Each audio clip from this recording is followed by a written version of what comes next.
بەڕای من ئەبێ ئاگامان لەوە بێ کە ئازادی خۆمان لە بەشی کوردستانە چۆن بپارێزین لە کاتێکا کە هەموو داگیرکەرانی کوردستان بەردەوام خەریکی ئەوەن کە بیانەوێ ئەم ئەزموونەی ئێمە لێرە تێک بدەنەوە. دیارە یەکێک لەو مەسەلە گرنگانە ئەوەیە کە داگیرکەران هەوڵەدەن کە لە وڵاتی ئێمەدا بنکەی جاسووسی و فیلانجێری خۆیان قایم بکەن. ینی ئەمەش بە جۆرێکی تر لە بە زیانی نەتەوەی کورد لە هەموو پارچەکانی کوردستانە ئەشکێتەوە. بۆیە بەلای منەوە ئاگابوون لەم پلانانە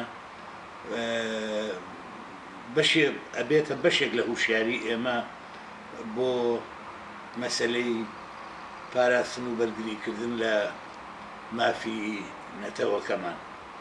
ینی پێویستە گەنجانی کورد لەم بارودۆخەدا پشتی لێ نەکەنەوە و ئاگایان لەوە بێ کە دژمنانی کورد دەیانەوێت چی بکەن.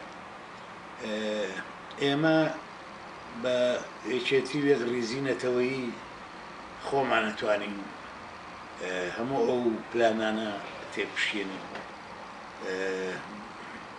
بۆیە پێویستە لەسەر هەمومان بەتایبەتی ڕووناکبیرانی کورد و هونەرمەندان و شاعیران و نووسەرانی کە لەم بوارە بتوانن ڕاستیەکان حقیقەتەکان ئەوەی کە هەیە لە ئەرزی واقعا بە خەڵکی وڵاتەکەمانی ڕابگەێنن. لە ڕاستیە نەکرد تەنها تورکیا، ئێرانیش و شوێنانی تریش.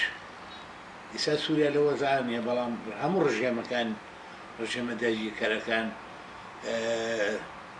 تا ڕادەیەکی زۆر تەراتێن لەم بەشەی کوردستانە ئەکەن و ئەمە بەشێک لەو لە پرسراوێتەیە کەوێتە ئەسوی حکوومەتی هەرێمی کوردستان. یعنی کە ئەبێ ئەوان ئاگایان لە ئازادی و لەو دەستکەوتانە بێ کە لێرە بەدەستهێنراوە.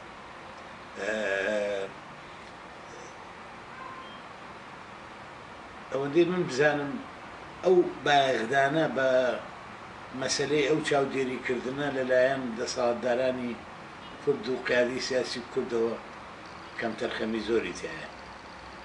بۆ ئەم کەم تەرخەمێژە گەر بەردەوام بێ کارەساتی گەوری لێکرێتەوە لە پەشە ڕۆژە. سپاسانە. باش.